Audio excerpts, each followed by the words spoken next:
Welcome back to my YouTube channel. ಈ ಒಂದು ವಿಡಿಯೋದಲ್ಲಿ 6 ಸೆಮಿಸ್ಟರ್ ಬಿಕಾಮ್ಗೆ Indian accounting standard 2025 question paper ಅಲ್ಲಿ ಸೆಕ್ಷನ್ ಸಿ ಕ್ವಶನ್ ನಂಬರ್ 8 ಬಿಗೆ ಯಾವ ತರ ಆನ್ಸರ್ಸ್ ಮಾಡಬೇಕು ಅನ್ನೋದು ನಾನು ನಿಮಗೆ ತಿಳಿಸ್ಕೊಡ್ತೀನಿ. ಸೊ 8 ಆಲ್ರೆಡಿ ನಾನು ಅಪ್ಲೋಡ್ ಮಾಡಿದ್ದೀನಿ ನನ್ನ ಒಂದು ಯೂಟ್ಯೂಬ್ ಚಾನಲ್ ಅಲ್ಲಿ, ನೀವು ನೋಡಬಹುದು. ಇದು ಕೂಡ ಡೆಫರ್ ಟ್ಯಾಕ್ಸ್ ಲ್ಯಾಬಿಲಿಟಿ ಮತ್ತೆ ಕರೆಂಟ್ ಟ್ಯಾಕ್ಸ್ ಲ್ಯಾಬಿಲಿಟಿ ಮೇಲೆನೆ ಕೇಳಿರ್ತಕ್ಕಂಥ ಒಂದು ಕ್ವಶನ್ 8 ಬಿ. ಬನ್ನಿ, ಕ್ವಶನ್ ಹೇಗಿದೆ, ಯಾವ ತರ ಆನ್ಸರ್ ಮಾಡಬೇಕು. ಇಲ್ಲಿ ಕ್ವಶನ್ಸ್ ಅನ್ನ ಕೇಳಿರೋ ರೀತಿ ಬೇರೆ, ನೋಡಿದ ತಕ್ಷಣ ಏನೇನೋ ಕೇಳ್ಬಿಟ್ಟಿದಾರಪ್ಪ, ಹೆಂಗ್ ಆನ್ಸರ್ ಮಾಡೋದು ಅಂತ ಅನ್ಕೊಳ್ತೀರಾ. ಬಟ್ ನಿಮಗೆ ಡೆಫರ್ ಟ್ಯಾಕ್ಸ್ ಲ್ಯಾಬಿಲಿಟಿನ ಕ್ಯಾಲ್ಕುಲೇಟ್ ಮಾಡೋಕೆ 4 ಮೆಥಡ್ ಏನು, 4 ಸ್ಟೆಪ್ ಏನು ಗೊತ್ತಿದೆ. ಆ 4 ಸ್ಟೆಪ್ ಅಲ್ಲೇ ಈ ಎಲ್ಲ ಆನ್ಸರ್ಸ್ ಇರ್ತಕ್ಕಂಥದ್ದು. ಸೊ ಈಸಿಯಾಗಿ ನಿಮ್ಗೆ ಎಕ್ಸ್ಪ್ಲೈನ್ ಮಾಡ್ಕೊಡ್ತೀನಿ, ಬನ್ನಿ ಏನೇನಿದೆ ನೋಡ್ತಾ ಹೋಗೋಣ. So P Q R limited purchase machinery for rupees 10 lakh. ನೋಡಿ, ಪಿ ಕ್ಯೂ ಆರ್ ಲಿಮಿಟೆಡ್ ಮಿಷಿನರಿಯನ್ನ ಪರ್ಚೇಸ್ ಮಾಡ್ತಾ ಇದೆ. ಎಷ್ಟಕ್ಕೆ ಅಂದ್ರೆ 10 lakh rupeesಗೆ ಪರ್ಚೇಸ್ ಮಾಡ್ತಾ ಇದ್ದಾರೆ 10 lakh rupeesಗೆ ಅಂತ ಹೇಳಿದ್ರೆ, ಆ 10 lakh ಏನಾಗುತ್ತೆ ಅಂದ್ರೆ cost of machinery, cost of asset ಅಂತ ಕರಿತೀವಿ. 10 ಲಕ್ಷ ಕಾಸ್ಟ್ ಆಗ್ತಾ ಇದೆ ಪರ್ಚೇಸ್ ಮಾಡ್ತಾ ಇರೋದಕ್ಕೆ. ಆನ್ 1st April 2023 ನಲ್ಲಿ ಪರ್ಚೇಸ್ ಮಾಡಿದ್ದೀನಿ ಅಂತ ಹೇಳಿದ್ದಾರೆ. The machinery has a useful life of 5 years. ನೋಡಿ, ಮಿಷಿನರಿಯ ಯೂಸ್ಫುಲ್ ಲೈಫ್ ಅಂದ್ರೆ estimated life of the asset ಎಷ್ಟು ವರ್ಷ ಇದೆಯಪ್ಪ ಅಂದ್ರೆ, ಆ ಮಿಷಿನರಿಯ ವ್ಯಾಲ್ಯೂ, ಆ ಮಿಷಿನರಿಯ ಯೂಸ್ಫುಲ್ ಲೈಫ್ 5 ವರ್ಷ ಇದೆ ಅಂತ ಹೇಳಿದ್ದಾರೆ. And it is depreciated using straight line method for accounting purpose. ನೋಡಿ, ಅವ್ರು ಹೇಳಿದ್ದಾರೆ ಸ್ಟ್ರೈಟ್ ಲೈನ್ ಮೆಥಡ್ ಅಲ್ಲಿ ಡಿಪ್ರಿಸಿಯೇಷನ್ ಆಗುತ್ತಂತೆ. ಯಾವ ಪರ್ಪಸ್ಗೆ ಅಂದ್ರೆ ಅಕೌಂಟಿಂಗ್ ಪರ್ಪಸ್ಗೆ ಸ್ಟ್ರೈಟ್ ಲೈನ್ ಮೆಥಡ್ ಅಲ್ಲಿ ಡಿಪ್ರಿಸಿಯೇಷನ್ ಆಗುತ್ತೆ ಅಂತ ಹೇಳಿದ್ದಾರೆ. ಸ್ಟ್ರೈಟ್ ಲೈನ್ ಮೆಥಡ್ ಅಂತ ಹೇಳಿದ್ದಾರೆ ಅಂತ ಹೇಳಿದ್ರೆ ನಿಮಗೆ ಗೊತ್ತಿರಬೇಕು, original cost divided by number of years ಅಥವಾ ಎಸ್ಟಿಮೇಟೆಡ್ ಲೈಫ್ ಅನ್ನ ಮಾಡಿದ್ರೆ ನಿಮ್ಗೆ ಡಿಪ್ರಿಸಿಯೇಷನ್ ಬರುತ್ತೆ ಅಂತ ಅರ್ಥ. ಅಕೌಂಟಿಂಗ್ ಪರ್ಪಸ್ SLM ಮೆಥಡ್ ಅನ್ನ ಯೂಸ್ ಮಾಡ್ತಕ್ಕಂಥದ್ದು. ಅವ್ರು ಅದನ್ನ ಸ್ಪೆಸಿಫಿಕ್ ಆಗಿ ಇಲ್ಲಿ ಹೇಳ್ಬಿಟ್ಟಿದ್ದಾರೆ. ಸೊ ನಾನು ಆಲ್ರೆಡಿ ಕ್ವಶನ್ ನಂಬರ್ 6 ಆಗಿರ್ಬೋದು, ಕ್ವಶನ್ ನಂಬರ್ 7 ಆಗಿರ್ಬೋದು, ಅಲ್ಲಿ ಈ ತರ ಏನು ಹೇಳಿಲ್ಲ. ಬಟ್ ನಮಗೆ ಗೊತ್ತಿರಬೇಕು, ನಾವು ಸ್ಟ್ರೈಟ್ ಲೈನ್ ಮೆಥಡ್ ಅಲ್ಲೇ ಡಿಪ್ರಿಸಿಯೇಷನ್ ಕ್ಯಾಲ್ಕುಲೇಟ್ ಮಾಡಬೇಕು ಇಫ್ ಇಟ್ ಈಸ್ ಪರ್ಸೆಂಟೇಜ್ ಕೊಟ್ಟಿಲ್ಲ ಅಂತ ಹೇಳಿದ್ರೆ. ಸೊ ಇಲ್ಲಿ ಅವರೇ ಸ್ಪೆಸಿಫಿಕ್ ಆಗಿ ಹೇಳಿದ್ರೆ ಸ್ಟ್ರೈಟ್ ಲೈನ್ ಮೆಥಡ್ ಅನ್ನ ಯೂಸ್ ಮಾಡಿ ಅಕೌಂಟಿಂಗ್ ಪರ್ಪಸ್ಗೆ ಅಂತ.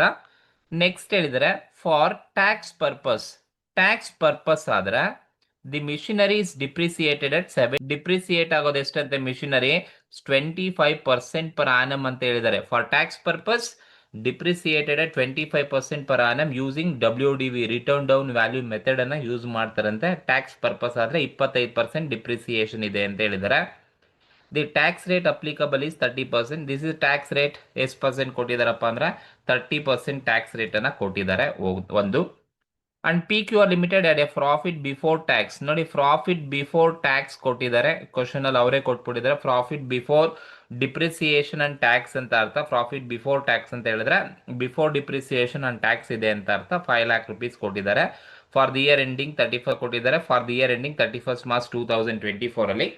ಸೊ ನಮ್ಗೆ ಹೇಳಿದರೆ ಏನೇನು ಕ್ಯಾಲ್ಕುಲೇಟ್ ಮಾಡೋಕೆ ಹೇಳಿದ್ದಾರೆ ಅಂದ್ರೆ, ನೋಡಿ ಮೊದಲನೇದು ಹೇಳುತ್ತೆ ಕ್ಯಾಲ್ಕುಲೇಟ್ ಅಕೌಂಟಿಂಗ್ ಡಿಪ್ರಿಸಿಯೇಷನ್ ಕ್ಯಾಲ್ಕುಲೇಟ್ ಮಾಡಿ. ಒಂದು ಅಕೌಂಟಿಂಗ್ ಡಿಪ್ರಿಸಿಯೇಷನ್ ಅಂದ್ರೆ ಅಕೌಂಟಿಂಗ್ ಪರ್ಪಸ್ ಡಿಪ್ರಿಸಿಯೇಷನ್. ಇನ್ನೊಂದು ಟ್ಯಾಕ್ಸ್ ಡಿಪ್ರಿಸಿಯೇಷನ್ ಕ್ಯಾಲ್ಕುಲೇಟ್ ಮಾಡಿ. ಆಸ್ ಪರ್ ಟ್ಯಾಕ್ಸ್ ಪರ್ಪಸ್ಗೆ ನಾವು ಟ್ಯಾಕ್ಸ್ ಡಿಪ್ರಿಸಿಯೇಷನ್ ಕ್ಯಾಲ್ಕುಲೇಟ್ ಮಾಡ್ತೀವಿ 31st March 2024ಗೆ ಸಂಬಂಧಪಟ್ಟಂತೆ. ಎರಡನೇ ಪಾಯಿಂಟ್ ಹೇಳಿದ್ರೆ determine taxable temporary difference and defer tax ಲಯಬಿಲಿಟಿಯನ್ನು ಕ್ಯಾಲ್ಕುಲೇಟ್ ಮಾಡೋಕೆ ಹೇಳಿದ್ದಾರೆ. ಟೆಂಪರರಿ ಡಿಫರೆನ್ಸ್ ಮಾಡಬೇಕಂತೆ, ಮತ್ತೆ ಟ್ಯಾಕ್ಸ್ ಲಯಬಿಲಿಟಿಯನ್ನು ಕೂಡ ಕ್ಯಾಲ್ಕುಲೇಷನ್ಸ್ ಅನ್ನ ಮಾಡಬೇಕು. ಅದು DTL ಡೆಫರ್ ಟ್ಯಾಕ್ಸ್ ಲಯಬಿಲಿಟಿಯನ್ನು ಮಾಡಬೇಕಂತೆ. ಅಂಡ್ ಥರ್ಡ್ ಹೇಳ್ತಾ ಇದ್ದಾರೆ ಕರೆಂಟ್ ಟ್ಯಾಕ್ಸ್ ಎಕ್ಸ್ಪೆನ್ಸಸ್ ಎಷ್ಟು ಬರುತ್ತೆ, ಮತ್ತೆ ಟೋಟಲ್ ಟ್ಯಾಕ್ಸ್ ಎಕ್ಸ್ಪೆನ್ಸಸ್ ಎಷ್ಟು ಬರುತ್ತೆ, ಕ್ಯಾಲ್ಕುಲೇಷನ್ಸ್ ಅನ್ನ ಮಾಡಿ ಅಂತ ಹೇಳಿದ್ದಾರೆ. ಸೊ ನೋಡಿ, ಯಾವ ತರನಾದ್ರೂ ಕ್ವಶನ್ಸ್ ಅನ್ನ ಕೊಡ್ಲಿ, ನಾನು ಹೇಳ್ಕೊಡೋ ಮೆಥಡ್ ಅನ್ನ ಫಾಲೋ ಮಾಡಿ ಡೆಫರ್ಡ್ ಟ್ಯಾಕ್ಸ್ ಲಯಬಿಲಿಟಿಯನ್ನು ಫಸ್ಟ್ ಫೈಂಡ್ ಔಟ್ ಮಾಡ್ಬೇಕು ನೀವು. ಡೆಫರ್ಡ್ ಟ್ಯಾಕ್ಸ್ಗೆ 4 ಸ್ಟೆಪ್ ಇದೆ ನೋಡಿ. First step carrying amount, second step tax base, third step temporary difference, fourth step deferred tax liability. ಈ 4 ಸ್ಟೆಪ್ ಮಾಡಿದ್ರೆ ನಿಮಗೆ DTL ಸಿಗುತ್ತೆ. ಅದಾದ್ಮೇಲೆ ಕರೆಂಟ್ ಟ್ಯಾಕ್ಸ್ ಎಕ್ಸ್ಪೆನ್ಸಸ್ ಕೂಡ ಮಾಡ್ಬೋದು. ಸೊ ಹೇಗ್ ಮಾಡಬೇಕು ಏನು ಅಂತ ನೋಡ್ತಾ ಹೋಗೋಣ ಬನ್ನಿ. ಫಸ್ಟ್ ನೀವೇನು ಕ್ಯಾಲ್ಕುಲೇಟ್ ಮಾಡಬೇಕಪ್ಪ ಅಂದ್ರೆ DTL ನ ಕ್ಯಾಲ್ಕುಲೇಟ್ ಮಾಡಬೇಕು ಅಂದ್ರೆ ಫಸ್ಟ್ ಕ್ಯಾರಿಯಿಂಗ್ ಅಮೌಂಟ್ ಅನ್ನ ಕ್ಯಾಲ್ಕುಲೇಷನ್ ಮಾಡಬೇಕು. So carrying amount. ಸೊ ನಿಮಗೆ ಗೊತ್ತು ಕ್ಯಾರಿಯಿಂಗ್ ಅಮೌಂಟ್ ನ ಏನ್ ಕ್ಯಾಲ್ಕುಲೇಟ್ ಮಾಡ್ತೀರಾ. What is the formula for carrying amount ಅಂತ ಹೇಳಿದ್ರೆ cost of asset minus accumulated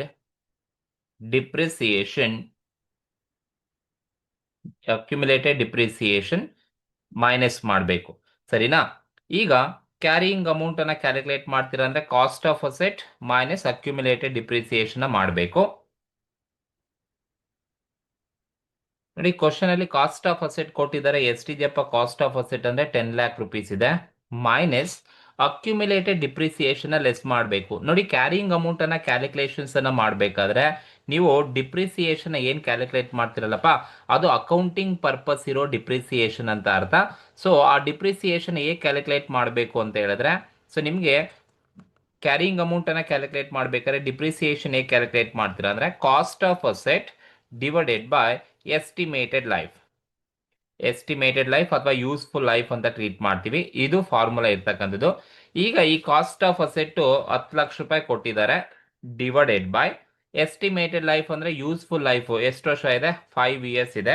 so 10 lac divided by 5 years ಮಾಡಿದ್ರೆ 10 ಲ್ಯಾಕ್ ಡಿವೈಡೆಡ್ ಬೈ 5 ಇಯರ್ಸ್ ಮಾಡಿದ್ರೆ ನಮಗೆ ಎಷ್ಟು ಬರುತ್ತಪ್ಪ ಅಕ್ಯುಮುಲೇಟೆಡ್ ಡಿಪ್ರಿಸಿಯೇಷನ್ ಅಂತ ಹೇಳಿದ್ರೆ, ಅಕ್ಯುಮುಲೇಟೆಡ್ ಡಿಪ್ರಿಸಿಯೇಷನ್ ಎಷ್ಟು ಬರುತ್ತಪ್ಪ ಅಂತ ಹೇಳಿದ್ರೆ 2 ಲ್ಯಾಕ್ ರುಪೀಸ್ ಬರುತ್ತೆ. ಸೊ ಇದು ಅಕ್ಯುಮುಲೇಟೆಡ್ ಡಿಪ್ರಿಸಿಯೇಷನ್ ಕ್ಯಾಲ್ಕುಲೇಟ್ ಮಾಡೋದು ಅಕೌಂಟಿಂಗ್ ಪರ್ಪಸ್ಗೆ ಮಾಡೋದು. ನಮಗೆ ಮೊದಲನೇ ಹೇಳಿದಾರಲ್ಲಪ್ಪ ಅಕೌಂಟಿಂಗ್ ಡಿಪ್ರಿಸಿಯೇಷನ್ ಕ್ಯಾಲ್ಕುಲೇಟ್ ಮಾಡಿ ಅಂತ. ಸೊ ಅಕೌಂಟಿಂಗ್ ಪರ್ಪಸ್ಗೆ ಸ್ಟ್ರೈಟ್ ಲೈನ್ ಮೆಥಡ್ ಅಂತ ಹೇಳಿದ್ದಾರೆ. This is the straight line method. Cost of asset divided by estimated life ಮಾಡಿದ್ರೆ ನಿಮಗೆ ಅಕ್ಯುಮುಲೇಟೆಡ್ ಡಿಪ್ರಿಸಿಯೇಷನ್ ಅಕೌಂಟಿಂಗ್ ಪರ್ಪಸ್ ನಿಮಗೆ ಸಿಗುತ್ತೆ. ಇಷ್ಟೇ ಅವ್ರು ಕ್ಯಾಲ್ಕುಲೇಟ್ ಮಾಡೋಕೆ ಹೇಳೋದು ಇದೆ. ಬಟ್ ನಾನು ಡಿಟೇಲ್ ಮಾಡಬೇಕು ಅಂದ್ರೆ ಈ 4 ಸ್ಟೆಪ್ ಮಾಡಬೇಕು, ಹಾಗಾಗಿ ಅಲ್ಲಿ ಆನ್ಸರ್ ನಿಮಗೆ ಸಿಕ್ಕಿರುತ್ತೆ. ಸೊ ಈಗ 10 ಲ್ಯಾಕ್ ಮೈನಸ್ 2 ಲ್ಯಾಕ್ ಮಾಡಿದ್ರೆ ನಿಮಗೆ ಕಾಸ್ಟ್ ಕ್ಯಾರಿಯಿಂಗ್ ಅಮೌಂಟ್ ಎಷ್ಟು ಬರುತ್ತಪ್ಪ ಅಂತ ಹೇಳಿದ್ರೆ, so carrying amount equals 8 lac rupees ಬರುತ್ತೆ. 10 ಲ್ಯಾಕ್ ಮೈನಸ್ 2 ಲ್ಯಾಕ್ ಮಾಡಿದ್ರೆ 8 ಲ್ಯಾಕ್ ರುಪೀಸ್ ನಿಮಗೆ ಕ್ಯಾರಿಯಿಂಗ್ ಅಮೌಂಟ್ ಸಿಗುತ್ತೆ. This the first one answer. Carrying amount ಅನ್ನ ಕ್ಯಾಲ್ಕುಲೇಷನ್ಸ್ ಅನ್ನ ಮಾಡಿದೀವಿ. ಸೊ ನಮಗೆ ಕ್ವಶನ್ ಅಲ್ಲಿ ಕೇಳಿದ್ದು ಅಕೌಂಟಿಂಗ್ ಪರ್ಪಸ್ ಡಿಪ್ರಿಸಿಯೇಷನ್ ಅಂದ್ರೆ ಇಲ್ಲಿ ನಮಗೆ ಸಿಕ್ಕಿದೆ. ಸೊ ನೆಕ್ಸ್ಟ್ ಎರಡನೇ ನೀವೇನ್ ಕ್ಯಾಲ್ಕುಲೇಟ್ ಮಾಡ್ಬೇಕಪ್ಪ ಅಂದ್ರೆ ಟ್ಯಾಕ್ಸ್ ಬೇಸ್ ಅನ್ನ ಮಾಡಬೇಕು. ಟ್ಯಾಕ್ಸ್ ಬೇಸ್ ನೋಡಿ, ಟ್ಯಾಕ್ಸ್ ಬೇಸ್ ಅನ್ನ ಕ್ಯಾಲ್ಕುಲೇಟ್ ಮಾಡ್ತೀರಾ ಅಂದ್ರೆ ನಿಮಗೆ ಆಲ್ರೆಡಿ ಗೊತ್ತು formula. Cost of asset minus accumulated depreciation as per income tax as per I T. ಸರಿನಾ? ಸೊ ಇಲ್ಲಿ ಆಸ್ ಪರ್ ಐ ಟಿ ಏನ್ ಕೇಳಿದ್ರಲ್ಲಪ್ಪ ನಮಗೆ ಕ್ಯಾಲ್ಕುಲೇಟ್ ಮಾಡೋಕೆ ಕೇಳಿದ್ರೆ ನೋಡಿ, ಟ್ಯಾಕ್ಸ್ ಡಿಪ್ರಿಸಿಯೇಷನ್ ಕ್ಯಾಲ್ಕುಲೇಟ್ ಮಾಡಿ ಅಂತ ಹೇಳಿದಾರಲ್ಲ, ಅದು ಎರಡನೇ ಸ್ಟೆಪ್ ಅಲ್ಲಿ ನೀವೇನ್ ಡಿಪ್ರಿಸಿಯೇಷನ್ ಕ್ಯಾಲ್ಕುಲೇಟ್ ಮಾಡ್ತಿರಲ್ವಾ ಇದೇ ಅವ್ರು ಕೇಳಿರ್ತಕ್ಕಂಥದ್ದು. ಸರಿನಾ? ಸೊ ಅಲ್ಲಿ ಇಂಡೈರೆಕ್ಟ್ ಆಗಿ ಕೇಳಿದಾರೆ ಅಷ್ಟೇ. ಸೊ ನೀವು ಡಿಟೇಲ್ ನ ಮಾಡಿ ಅದರಲ್ಲಿ ಎಲ್ಲ ಆನ್ಸರ್ಸ್ ಅವ್ರು ಏನ್ ಕೇಳಿದ್ರು ಎಲ್ಲ ಆನ್ಸರ್ ಬಂದಿರುತ್ತೆ. ಸೊ ಈಗ ನೀವು ಈ ಫಾರ್ಮುಲಾಗೆ ಅಪ್ಲೈ ಮಾಡಿದ್ರೆ tax base equals cost of asset ನಮಗೆ ಗೊತ್ತು 10 ಲಕ್ಷ ರೂಪಾಯಿ ಕಾಸ್ಟ್ ಆಫ್ ಅಸೆಟ್ ಇದೆ, minus accumulated depreciation as per tax ಅಂತ ಹೇಳಿದ್ರೆ ಅಲ್ಲಿ ಹೇಳಿದಾರೆ ನೋಡಿ, tax purpose the machinery is depreciated at 25% per annum.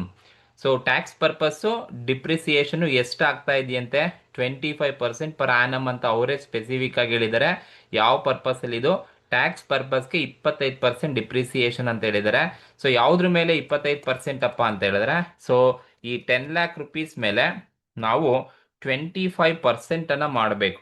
10 lac ಮೇಲೆ 25% ಅನ್ನ ಮಾಡಿದ್ರೆ ನಮಗೆ ಎಷ್ಟು ಬರುತ್ತಪ್ಪ ಅಂದ್ರೆ ಡಿಪ್ರಿಸಿಯೇಷನ್ 2,50,000 ಬರುತ್ತೆ. ಸರಿನಾ? ಸೊ ಇದು ಟ್ಯಾಕ್ಸ್ ಪರ್ಪಸ್ ಇರೋ ಡಿಪ್ರಿಸಿಯೇಷನ್. ಸೊ ಈಗ ನೀವೇನ್ ಮಾಡಿ ಅಂದ್ರೆ, ಸೊ ಈ 10 ಲ್ಯಾಕ್ ಅಲ್ಲಿ 2,50,000 ಮೈನಸ್ ಮಾಡಿ. ಸೊ ಮೈನಸ್ ಮಾಡಿದ್ರೆ ನಿಮಗೆ ಬರ್ತಕ್ಕಂಥದ್ದೇ ಟ್ಯಾಕ್ಸ್ ಬೇಸ್ ಸಿಗುತ್ತೆ. ಎಷ್ಟಪ್ಪ ಅಂದ್ರೆ 7,50,000 ನಮಗೆ ಟ್ಯಾಕ್ಸ್ ಬೇಸ್ ಸಿಗುತ್ತೆ. ಸೊ ಇದು ಎರಡನೇದು ಟ್ಯಾಕ್ಸ್ ಬೇಸ್ ಅನ್ನ ಕ್ಯಾಲ್ಕುಲೇಷನ್ಸ್ ಅನ್ನ ಮಾಡಿ ಅಂತ. ಬಟ್ ನಮಗೆ ಫಸ್ಟ್ ಒನ್ ಸಿಚುಯೇಷನ್ಸ್ ಅಲ್ಲಿ determine the accounting depreciation and tax depreciation ಅಂದ್ರೆ ಫಸ್ಟ್ ಸ್ಟೆಪ್ ಅಲ್ಲಿ ಬರೋದು ಅಕೌಂಟಿಂಗ್ ಡಿಪ್ರಿಸಿಯೇಷನ್, ಸೆಕೆಂಡ್ ಸ್ಟೆಪ್ ಅಲ್ಲಿ ಬರೋದು ಟ್ಯಾಕ್ಸ್ ಡಿಪ್ರಿಸಿಯೇಷನ್ ಅಂತ ಕರಿತೀವಿ. ದೆನ್ ಮೂರನೇ ಸ್ಟೆಪ್ ನಾವೇನ್ ಕ್ಯಾಲ್ಕುಲೇಟ್ ಮಾಡಬೇಕು, ಮೊದಲ 2 ಸ್ಟೆಪ್ ಆದ್ಮೇಲೆ ಸೊ ಟ್ಯಾಕ್ಸಬಲ್ ಟೆಂಪೊರರಿ ಡಿಫರೆನ್ಸ್ ಮಾಡಬೇಕು. ಫಾರ್ಮುಲಾ ಏನಪ್ಪಾ ಅಂತ ಹೇಳಿದ್ರೆ carrying amount minus tax base. Carrying amount minus tax base ಮಾಡಿದ್ರೆ ನಿಮಗೆ ಟ್ಯಾಕ್ಸಬಲ್ ಟೆಂಪೊರರಿ ಡಿಫರೆನ್ಸ್ ಸಿಗುತ್ತೆ. ಸೊ ಕ್ಯಾರಿಯಿಂಗ್ ಅಮೌಂಟ್ ಅನ್ನ ಫಸ್ಟ್ ಸ್ಟೆಪ್ ಅಲ್ಲಿ ಮಾಡಿದೀವಿ, ಟ್ಯಾಕ್ಸ್ ಬೇಸ್ ಅನ್ನ ಸೆಕೆಂಡ್ ಸ್ಟೆಪ್ ಅಲ್ಲಿ ಮಾಡಿದೀವಿ. ಜಸ್ಟ್ ಅಪ್ಲೈ ಮಾಡಿ ಕ್ಯಾರಿಂಗ್ ಅಮೌಂಟು 8 ಲ್ಯಾಕ್ ರುಪೀಸ್ ಇದೆ, ಮೈನಸ್ ಟ್ಯಾಕ್ಸ್ ಬೇಸ್ ಬಂದು 7,50,000 ರುಪೀಸ್ ಇದೆ, 7,50,000 ಇದೆ. ಸಿಂಪ್ಲಿಫೈ ಮಾಡಿದ್ರೆ ಸೊ ನಿಮಗೆ ಟ್ಯಾಕ್ಸಬಲ್ ಟೆಂಪೊರರಿ ಡಿಫರೆನ್ಸ್ ಈಕ್ವಲ್ಸ್ ಎಷ್ಟು ಬರುತ್ತಪ್ಪ ಅಂದ್ರೆ 50,000 ನಮಗೆ ಟ್ಯಾಕ್ಸಬಲ್ ಟೆಂಪೊರರಿ ಡಿಫರೆನ್ಸ್ ಸಿಗುತ್ತೆ. ಇದು ಥರ್ಡ್ ಸ್ಟೆಪ್ ಅಲ್ಲಿ ಇರೋದು. ಸೊ ಮೊದಲನೇ ಸ್ಟೆಪ್ ಅಲ್ಲಿ ನಾವು ಕ್ಯಾರಿಂಗ್ ಅಮೌಂಟ್ ನ ಫೈಂಡ್ ಔಟ್ ಮಾಡಿದೀವಿ, ಎರಡನೇ ಸ್ಟೆಪ್ ಅಲ್ಲಿ ಟ್ಯಾಕ್ಸ್ ಬೇಸ್ ಅನ್ನ ಫೈಂಡ್ ಔಟ್ ಮಾಡಿದೀವಿ, ಮೂರನೇ ಸ್ಟೆಪ್ ಅಲ್ಲಿ ಟ್ಯಾಕ್ಸಬಲ್ ಟೆಂಪೊರರಿ ಡಿಫರೆನ್ಸ್ ಅನ್ನ ಫೈಂಡ್ ಔಟ್ ಮಾಡಿದೀವಿ. ಸೊ ನೆಕ್ಸ್ಟ್ ನಾಲ್ಕನೇ ಸ್ಟೆಪ್ ನಾವೇನನ್ನ ಕ್ಯಾಲ್ಕುಲೇಟ್ ಮಾಡ್ಬೇಕಪ್ಪ ಅಂತ ಹೇಳಿದ್ರೆ ಡೆಫರ್ಡ್ ಟ್ಯಾಕ್ಸ್ ಲಯಬಿಲಿಟಿಯನ್ನ ಮಾಡಬೇಕು. ಸೊ ನಿಮಗೆ ಗೊತ್ತು ಡೆಫರ್ಡ್ ಟ್ಯಾಕ್ಸ್ ಲಯಬಿಲಿಟಿಯನ್ನ ಮಾಡ್ತೀರಾ ಅಂತ ಹೇಳಿದ್ರೆ ಡೆಫರ್ಡ್ ಟ್ಯಾಕ್ಸ್ ಲಯಬಿಲಿಟಿ ಫಾರ್ಮುಲಾ ಏನ್ ಹೇಳುತ್ತಪ್ಪ ಅಂತ ಹೇಳಿದ್ರೆ taxable temporary difference into tax rate. So ಈಗ ನೀವು ಈ ಫಾರ್ಮುಲಾಗ ಅಪ್ಲೈ ಮಾಡಿದ್ರೆ ಟ್ಯಾಕ್ಸಬಲ್ ಟೆಂಪೊರರಿ ಡಿಫರೆನ್ಸ್ ನನಗೆ ಎಷ್ಟು ಬಂದಿದೆಯಪ್ಪ ಅಂತ ಹೇಳಿದ್ರೆ 50,000 ರುಪೀಸ್ ಬಂದಿದೆ, ಇಂಟು ಟ್ಯಾಕ್ಸ್ ರೇಟ್ ಬಂದು ಕ್ವಶನ್ ಅಲ್ಲೇ ಕೊಟ್ಟಿದ್ದಾರೆ 30% ಕೊಟ್ಟಿದ್ದಾರೆ.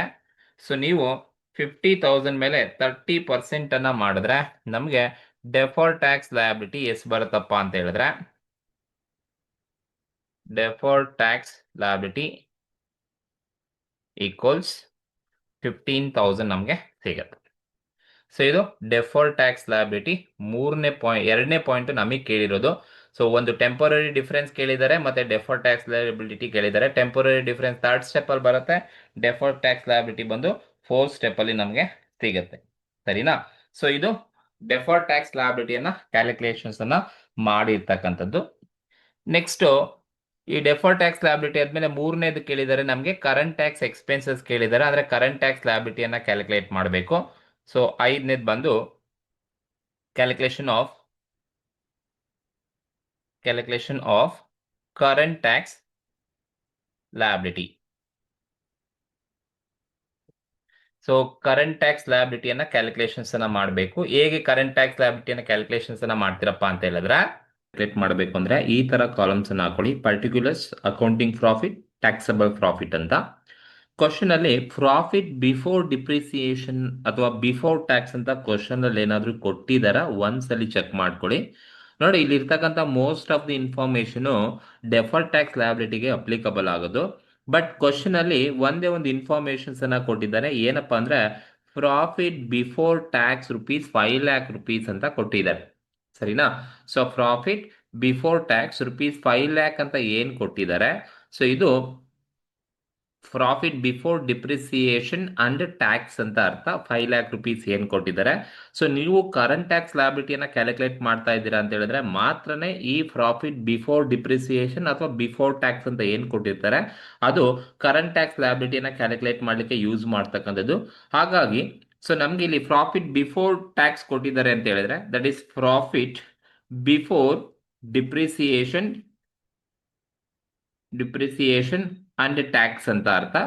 ಸೊ ಪ್ರಾಫಿಟ್ ಬಿಫೋರ್ ಟ್ಯಾಕ್ಸ್ ಅಂತ ಏನ್ ಕೊಟ್ಟಿದ್ದಾರೆ ಅದು profit before depreciation and tax ಅಂತ ಅರ್ಥ. ಸೊ ಹಾಗಾಗಿ ಜಸ್ಟ್ ಪ್ರಾಫಿಟ್ ಬಿಫೋರ್ ಡಿಪ್ರಿಸಿಯೇಷನ್ಸ್ ಅಂತ ತಗೊಳ್ಳಿ. ಸೊ ಎರಡು ಪ್ರಾಫಿಟ್ ಅಲ್ಲೂ ಕೂಡ ಅದು 5 lakh rupees ಅನ್ನ ಬರ್ಕೊಳ್ಳಿ. ಅಕೌಂಟಿಂಗ್ ಪ್ರಾಫಿಟ್ ಅಲ್ಲೂ 5 lakh, ಟ್ಯಾಕ್ಸಬಲ್ ಪ್ರಾಫಿಟ್ ಅಲ್ಲೂ 5 lakh.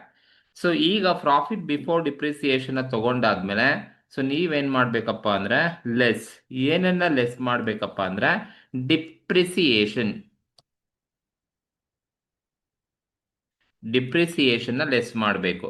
ನೋಡಿ ಡಿಪ್ರಿಸಿಯೇಷನ್ ಲೆಸ್ ಮಾಡ್ತೀರಾ ಅಂದ್ರೆ ಅಕೌಂಟಿಂಗ್ ಪ್ರಾಫಿಟ್ಗೆ ನೀವು ಯಾವ ಡಿಪ್ರಿಸಿಯೇಷನ್ ತಗೋಬೇಕಪ್ಪ ಅಂದ್ರೆ ಸ್ಟೆಪ್ 1 ಅಲ್ಲಿ ನೀವು ಕ್ಯಾಲ್ಕುಲೇಟ್ ಮಾಡಿರೋ ಡಿಪ್ರಿಸಿಯೇಷನ್ ಅಕೌಂಟಿಂಗ್ ಪರ್ಪಸ್ ಇರೋದು 2 lakh rupees ಏನ್ ನೀವು ಡಿಪ್ರಿಸಿಯೇಷನ್ ಚಾರ್ಜ್ ಮಾಡಿದಿರಲ್ಲಪ್ಪ.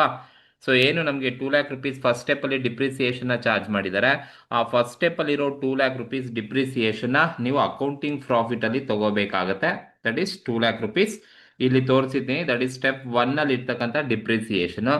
ಅದನ್ನೇ ನೀವು ಟ್ಯಾಕ್ಸಬಲ್ ಪ್ರಾಫಿಟ್ಗೆ ತಗೊಳ್ತೀರಾ ಅಂತ ಹೇಳಿದ್ರೆ ಸ್ಟೆಪ್ 2 ನಲ್ಲಿ depreciation as per income tax ಪ್ರಕಾರ ಕ್ಯಾಲ್ಕುಲೇಟ್ ಮಾಡಿದಾಗ ನಿಮಗೆ 2,50,000 ಏನ್ ಬಂದಿದೆ ಆ ಒಂದು ಡಿಪ್ರಿಸಿಯೇಷನ್ ತಗೋಬೇಕಾಗುತ್ತೆ. ಸೊ 2,50,000 ಸೆಕೆಂಡ್ ಸ್ಟೆಪ್ ಅಲ್ಲಿ ಬಂದಿರೋ ಡಿಪ್ರಿಸಿಯೇಷನ್. ಸೊ ಹಾಗಾಗಿ ನೀವು ಈ ತರ ಕ್ವಶನ್ಸ್ ಕೊಟ್ಟಾಗ ಫಸ್ಟ್ ಸ್ಟೆಪ್ ಅಲ್ಲಿರೋ ಡಿಪ್ರಿಸಿಯೇಷನ್ ಅಕೌಂಟಿಂಗ್ ಪ್ರಾಫಿಟ್ ಅಲ್ಲಿ ತಗೊಳ್ಳಿ, ಸೆಕೆಂಡ್ ಸ್ಟೆಪ್ ಅಲ್ಲಿ ಬರೋ ಡಿಪ್ರಿಸಿಯೇಷನ್ ಟ್ಯಾಕ್ಸಬಲ್ ಪ್ರಾಫಿಟ್ ಅಲ್ಲಿ ತಗೊಳ್ಳಿ. ಕ್ವಶನ್ ಅಲ್ಲಿ ಪ್ರಾಫಿಟ್ ಬಿಫೋರ್ ಡಿಪ್ರಿಸಿಯೇಷನ್ ಕೊಟ್ಟಿದ್ದಾರೆ, ಅದರಲ್ಲಿ ನೀವು ಡಿಪ್ರಿಸಿಯೇಷನ್ ಲೆಸ್ ಮಾಡ್ಕೊಳ್ಳಿ. ಆ ಲೆಸ್ ಮಾಡಿದಾಗ ನಿಮಗೆ ಬರ್ತಕ್ಕಂಥದ್ದೇ profit profit before tax, profit before tax ಅಂತ ಕರಿತೀವಿ. ಎಷ್ಟು ಬರುತ್ತಪ್ಪ ಅಂದ್ರೆ ಇಲ್ಲಿ 3 lakh rupees ಬರುತ್ತೆ ಅಕೌಂಟಿಂಗ್ ಪ್ರಾಫಿಟ್, ಇಲ್ಲಿ 2,50,000 ನಮಗೆ ಅಕೌಂಟಿಂಗ್ ಪ್ರಾಫಿಟ್ ಸಿಗುತ್ತೆ. ಸೊ ಈ ತರ ನೀವು ಫಸ್ಟ್ ಟ್ಯಾಕ್ಸಬಲ್ ಪ್ರಾಫಿಟ್ ಮತ್ತೆ ಅಕೌಂಟಿಂಗ್ ಪ್ರಾಫಿಟ್ ಅನ್ನ ಕ್ಯಾಲ್ಕುಲೇಷನ್ಸ್ ಅನ್ನ ಮಾಡ್ಕೋಬೇಕು, ಸರಿನಾ. ಆಮೇಲೆ ಕ್ವಶನ್ ಅಲ್ಲೇ ಬಿಫೋರ್ ಟ್ಯಾಕ್ಸ್ ಕೊಟ್ಟಿದ್ದಾರೆ ಅಂತ ಹೇಳ್ಬಿಟ್ಟು 5 ಲಕ್ಷ ಡೈರೆಕ್ಟ್ ಆಗಿ ಬಿಫೋರ್ ಟ್ಯಾಕ್ಸ್ ತಗೊಳಕ್ ಹೋಗ್ಬೇಡಿ. ಬಿಫೋರ್ ಟ್ಯಾಕ್ಸ್ ಅಂದ್ರೆ ಬಿಫೋರ್ ಡಿಪ್ರಿಸಿಯೇಷನ್ ಬಿಫೋರ್ ಟ್ಯಾಕ್ಸ್ ಅಂತ ಅರ್ಥ. 5 lakh rupees ಅವ್ರು ಕೊಟ್ಟಿರೋದು, ಅದರಲ್ಲಿ ನಾವು ಡಿಪ್ರಿಸಿಯೇಷನ್ ಲೆಸ್ ಮಾಡಬೇಕು, ಆಗ ನಮಗೆ ಬಿಫೋರ್ ಟ್ಯಾಕ್ಸ್ ಬರುತ್ತೆ. ಈಗ ನೀವು ಕರೆಂಟ್ ಟ್ಯಾಕ್ಸ್ ಲ್ಯಾಬಿಲಿಟಿಯನ್ನ ಕ್ಯಾಲ್ಕುಲೇಷನ್ಸ್ ಅನ್ನ ಮಾಡ್ಬೋದು. ಸೊ ಹೇಗೆ ಕ್ಯಾಲ್ಕುಲೇಷನ್ಸ್ ಅನ್ನ ಮಾಡ್ತೀರಪ್ಪ ಅಂತ ಹೇಳಿದ್ರೆ, ಕರೆಂಟ್ ಟ್ಯಾಕ್ಸ್ ಲ್ಯಾಬಿಲಿಟಿ CTL ಅಂತ ಕರಿತೀವಿ. ಕರೆಂಟ್ ಟ್ಯಾಕ್ಸ್ ಲ್ಯಾಬಿಲಿಟಿ ಅಂತ ಹೇಳಿದ್ರೆ ಸೊ ಯಾವ ತರ ಕ್ಯಾಲ್ಕುಲೇಟ್ ಮಾಡ್ಬೇಕಪ್ಪ ಅಂದ್ರೆ, taxable profit into tax rate. Taxable profit into tax rate ಮಾಡಿದ್ರೆ ನಿಮಗೆ ಕರೆಂಟ್ ಟ್ಯಾಕ್ಸ್ ಲ್ಯಾಬಿಲಿಟಿ ಬರುತ್ತೆ. So current tax liability equals taxable profit ನಮಗೆ ಆಲ್ರೆಡಿ ಬಂದಿದೆ 2,50,000 ಇದೆ. ಅಕೌಂಟಿಂಗ್ ಪ್ರಾಫಿಟ್ ತಗೋಬಾರ್ದು, ಬರೀ ಟ್ಯಾಕ್ಸಬಲ್ ಪ್ರಾಫಿಟ್ ತಗೊಳ್ಳಿ, 2,50,000 ಇದೆ. ಇಂಟು ಟ್ಯಾಕ್ಸ್ ರೇಟ್ ಕ್ವಶನ್ ಅಲ್ಲೇ ಕೊಟ್ಟಿದ್ದಾರೆ ನಮಗೆ 30% ಟ್ಯಾಕ್ಸ್ ರೇಟ್ ಕ್ವಶನ್ ಅಲ್ಲೇ ಕೊಟ್ಟಿದ್ದಾರೆ. ಸೊ ಆಲ್ರೆಡಿ ಸೊ ನಾವು ಕ್ವಶನ್ಸ್ ಎಲ್ಲ ಆಲ್ರೆಡಿ ನೋಡಿದೀವಿ, 30% ಟ್ಯಾಕ್ಸ್ ರೇಟು ಕ್ವಶನ್ ಅಲ್ಲೇ ಹೇಳಿದ್ದಾರೆ 30% ಇದೆ ಅಂತ. ಸೊ ನೀವು ಟ್ಯಾಕ್ಸ್ ರೇಟು 30% ಅನ್ನ ತಗೋಬೇಕು. ಸೊ 30%. ಸೊ ಈಗ 2,50,000 ಮೇಲೆ ನೀವು 30% ಅನ್ನ ಮಾಡಿದ್ರೆ ನಿಮಗೆ ಕರೆಂಟ್ ಟ್ಯಾಕ್ಸ್ ಲಯಬಿಲಿಟಿ ಎಷ್ಟು ಬರುತ್ತಪ್ಪ ಅಂತ ಹೇಳಿದ್ರೆ, 2,50,000 ಇಂಟು 30% ಮಾಡಿದ್ರೆ ಸೊ ಕರೆಂಟ್ ಟ್ಯಾಕ್ಸ್ ಲಯಬಿಲಿಟಿ ಬಂದು 75,000 rupees ನಮಗೆ ಸಿಗುತ್ತೆ. ಸೊ ಇದು ಕರೆಂಟ್ ಟ್ಯಾಕ್ಸ್ ಲಯಬಿಲಿಟಿ ಅಂತ ಕರಿತೀವಿ. ಸೊ ನೀವು ಕರೆಂಟ್ ಟ್ಯಾಕ್ಸ್ ಲಯಬಿಲಿಟಿನ ಹೀಗೆ ಕ್ಯಾಲ್ಕುಲೇಷನ್ಸ್ ಅನ್ನ ಮಾಡಬೇಕಾಗತ್ತೆ. ಸೊ ಇದು deferred tax liability, current tax ಲಯಬಿಲಿಟಿನ ಕ್ಯಾಲ್ಕುಲೇಷನ್ಸ್ ಅನ್ನ ಮಾಡಿರೋದು. ನಮ್ಗೆ ಅಲ್ಲಿ ಏನ್ ಕೇಳಿದ್ದಾರೆ, so first one accounting depreciation, tax related depreciation, taxable temporary, DTL, current tax ಇಷ್ಟು ಕೇಳಿದ್ದಾರೆ. ಸೊ ನೀವು DTL ನ ಫಸ್ಟ್ ಫೈಂಡ್ ಔಟ್ ಮಾಡಿ, ಅದಾದ್ಮೇಲೆ ನೀವು ಕರೆಂಟ್ ಟ್ಯಾಕ್ಸ್ ಲಯಬಿಲಿಟಿಯನ್ನ ಫೈಂಡ್ ಔಟ್ ಮಾಡಬೇಕು. ಇದಾದ್ಮೇಲೆ ಒಂದು ಜರ್ನಲ್ ಎಂಟ್ರಿಯನ್ನ ಪಾಸ್ ಮಾಡಬೇಕು, ಅಂದ್ರೆ ಒಂದು ಪ್ರೆಸೆಂಟೇಷನ್ಸ್ ಅನ್ನ ಬರೀಬೇಕಾಗುತ್ತೆ ಡೆಫರ್ಡ್ ಟ್ಯಾಕ್ಸ್ ಮತ್ತೆ ಕರೆಂಟ್ ಟ್ಯಾಕ್ಸ್ಗೆ ಸಂಬಂಧಪಟ್ಟಂತೆ. ಸೊ ನೋಡಿ, ನೀವು ಜರ್ನಲ್ ಎಂಟ್ರೀಸ್ ಅನ್ನ ಮಾಡಬೇಕಾಗುತ್ತೆ ಈ ತರ ಕ್ವಶನ್ಸ್ಗೆ. ಸೊ ಜರ್ನಲ್ ಎಂಟ್ರೀಸ್ ಅನ್ನ ನೀವು ಎರಡು ಸಪರೇಟ್ ಆಗಿ ಬೇಕಾದ್ರೂ ತೋರಿಸಿ, ಅಥವಾ ಎರಡು ಅಟ್ ಎ ಟೈಮ್ ತೋರಿಸ್ತೀರಾ ಅಂದ್ರೆ ಈ ತರ ತಗೊಳ್ಳಿ. ಒಂದು ಡೆಫರ್ಡ್ ಟ್ಯಾಕ್ಸ್ಗೆ ತೋರಿಸಬೇಕು, ಇನ್ನೊಂದು ಕರೆಂಟ್ ಟ್ಯಾಕ್ಸ್ಗೆ ತೋರಿಸಬೇಕು. ಡೆಫರ್ಡ್ ಟ್ಯಾಕ್ಸ್ಗೆ ಬರೀತೀರಾ ಅಂದ್ರೆ ಜರ್ನಲ್ ಎಂಟ್ರಿ ಕಾನ್ಸ್ಟೆಂಟ್ ಇರುತ್ತೆ. ಇದು deferred tax expenses account debited to deferred tax liability account ಅಂತ ತಗೋಬೇಕು. ಈಗ ನನಗೆ ಡೆಫರ್ಡ್ ಟ್ಯಾಕ್ಸ್ ಎಷ್ಟು ಬಂದಿದೆಯಪ್ಪ ಅಂದ್ರೆ, ಮೇಲ್ಗಡೆ ನಾನು ಕ್ಯಾಲ್ಕುಲೇಟ್ ಮಾಡಿದ್ದೀನಿ, ಡೆಫರ್ಡ್ ಟ್ಯಾಕ್ಸ್ ಲಯಬಿಲಿಟಿ ನನಗೆ 15,000 ಬಂದಿದೆ. ಸೊ ಹಾಗಾಗಿ ನಾನು ಜರ್ನಲ್ ಎಂಟ್ರಿ ಪಾಸ್ ಮಾಡ್ತೀನಿ ಅಂತ ಹೇಳಿದ್ರೆ, deferred tax expenses account debited to deferred tax liability ಮಾಡ್ತೀನಿ, 15,000 being DTL deferred tax liability recorded. ಅದೇ ತರ ಕರೆಂಟ್ ಟ್ಯಾಕ್ಸ್ಗೆ ಬರೀತೀರ ಅಂದ್ರೆ, current tax expenses account debited to current tax liability account ಅಂತ ತಗೊಳ್ತೀವಿ. Being current tax liability recorded ಎಷ್ಟು ಬರುತ್ತಪ್ಪ ಅಂದ್ರೆ, ಸೊ ನಾವು current tax liability 75,000 find out ಮಾಡಿದೀವಿ. ಸೊ 75,000 ಎರಡು ಕಡೆ ತಗೋಬೇಕಾಗುತ್ತೆ. ಸೊ ಇದು ಒಂದು ಕಾನ್ಸ್ಟೆಂಟ್ ಜರ್ನಲ್ ಎಂಟ್ರಿ. ಸೊ ನೀವು ಡೆಫರ್ಡ್ ಟ್ಯಾಕ್ಸ್ ಆದ್ರೂ ಮಾಡಿ, ಕರೆಂಟ್ ಟ್ಯಾಕ್ಸ್ ಆದ್ರೂ ಮಾಡಿ, ಎರಡು ಸಪ್ರೇಟ್ ಆದ್ರೂ ಮಾಡಿ, ಅಥವಾ ಎರಡು ಅಟ್ ಎ ಟೈಮ್ ಅಲ್ಲಾದ್ರೂ ತೋರಿಸಿ, ನೋ ಪ್ರಾಬ್ಲಮ್. ಸೊ ಇಷ್ಟು ನೀವು ಆನ್ಸರ್ಸ್ ಅನ್ನ ಮಾಡಬೇಕಾಗುತ್ತೆ. ಸೊ ಇದು ಒಂದು ಕ್ವಶನ್, ಕೇಳಿರೋ ರೀತಿ ಬೇರೆ, ಬಟ್ ಆನ್ಸರ್ ಅದೇ ತರನೇ ನೀವು ಮಾಡ್ಕೊಂಡು ಹೋಗ್ಬೇಕಾಗುತ್ತೆ, ಸರಿನಾ. ಸೊ ಇದರಲ್ಲಿ ಕನ್ಫ್ಯೂಷನ್ಸ್ ಇದ್ರೆ, ಮಿಸ್ಟೇಕ್ಸ್ ಇದ್ರೆ ದಯವಿಟ್ಟು ಕಮೆಂಟ್ ಮೂಲಕ ತಿಳಿಸಿ. Okay, thank you.